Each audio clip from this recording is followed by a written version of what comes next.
Category called sufficiently developed areas which are proximate to municipalities. This is what the Supreme Court order provides.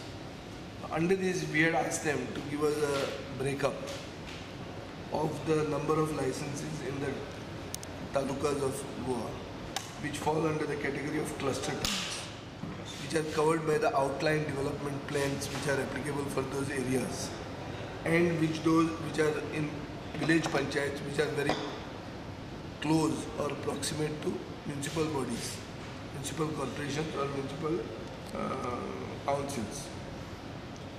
So in which the 1,332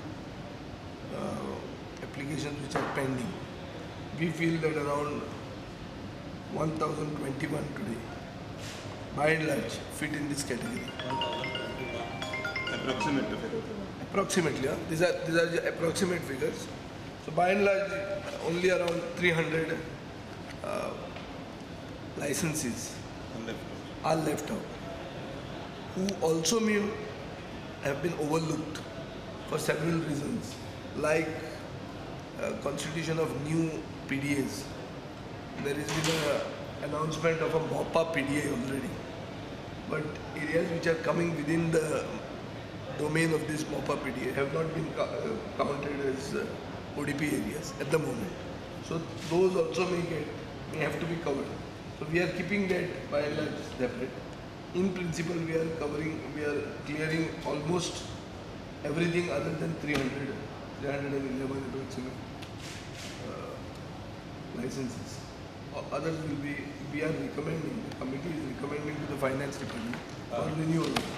1021. By and large. खंयच्या तालुक्यात चड आसा एरियेन?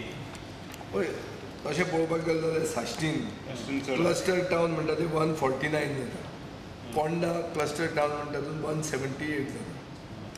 Village panchayat areas of Salcete which are close to municipalities 110 जाता. Ponda which are close to municipalities 73 जाता. आनी बार्देजीन cluster town म्हणून जे आहा तातूंत 100.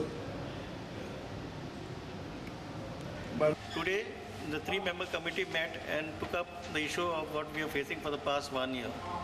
The issue that we are facing is that the bar and restaurants were not being given license which fall within the 500 meters from the highways. We had put our case to the government last year and the government was going through the whole issue and thinking of some way out. Recently on 26 February, the Supreme Court gave an order saying that the areas in entire India which are sufficiently developed could be considered for renewal licenses. So we came to the government back and said, Goa, if you go to check and see, the entire Goa is sufficiently developed and Goa could get a fully exemption from this order which was passed by the Supreme Court.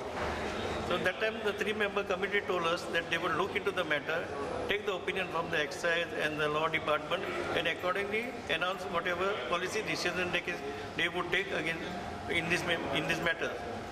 Today we were called here because they had decided that they would give relief to certain people depending on the sufficiently developed areas or areas close to the municipal areas or some tourist spots where there is sufficient of activities and all which could be considered for renewal.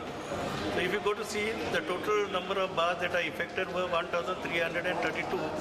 Out of that, in the first phase, at least 1,000 can get relief. The balance 300 would get relief in stage wise by trying to check whether the areas were developed or not, and if the areas are developed, they would all get relief. So we hope that this committee would carry on the good work, and we would like to thank all of them, and thank even Chief Minister Maral Parrikar, who had assured us that he would do something about this.